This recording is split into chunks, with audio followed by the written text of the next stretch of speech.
That has nothing to do with my prophet.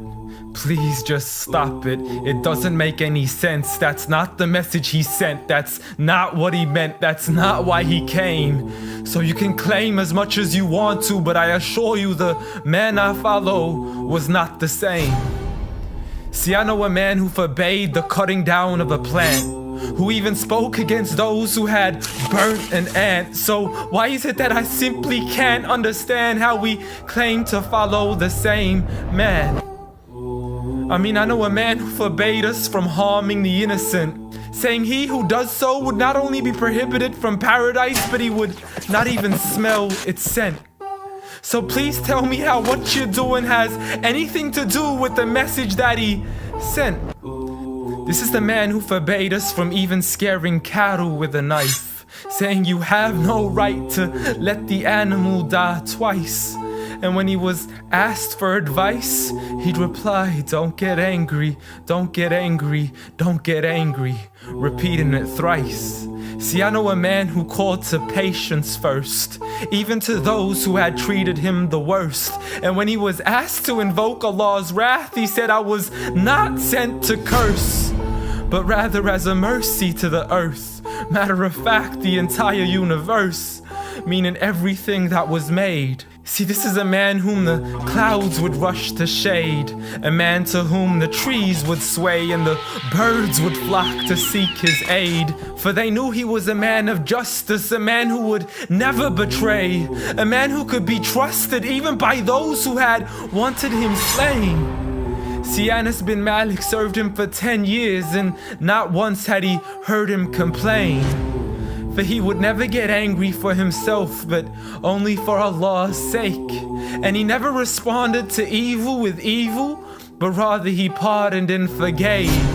For had he been harsh-hearted, the people would have ran away.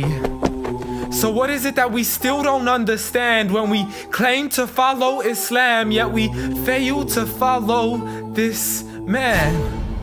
I mean, I know a man who was so caring and compassionate, who said that there is a reward in serving all things that are animate. In other words, everything that breathes, whether it be the animals, the trees, and every single human being. I mean, if Allah called him Rahmatan lil Alameen, how dare you call him anything else that contravenes? See, this is a man who said that the Muslim was he who is soft, simple, and lenient. A man who taught us himself to be cautious from falling into extremism. See, he was never given two choices except he chose that which was easiest. Not for himself, but for his people and their convenience. See, I know a man who advocated for the freedom of the slaves. A man who taught us that the Muslim is the one from whom the people are safe. Not only from his hands, but even from the words that he says.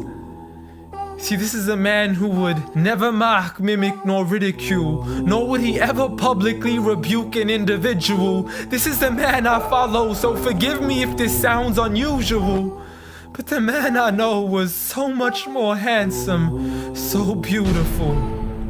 A man who taught kindness to the neighbors, who taught us to serve others without expecting back any favors, to spread peace to those we know and even to the strangers, to walk with humility and to simply ignore the haters. But nevertheless, I know a man who still taught us to stand up for the oppressed.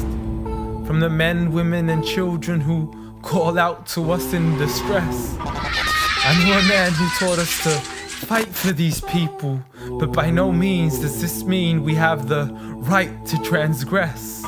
For those who oppress have nothing to do with his name. So you can say what you wish to say and continue to defame his name, but at the end of the day, I assure you, the man I follow was not the same. Muhammad sallallahu alayhi wa sallam.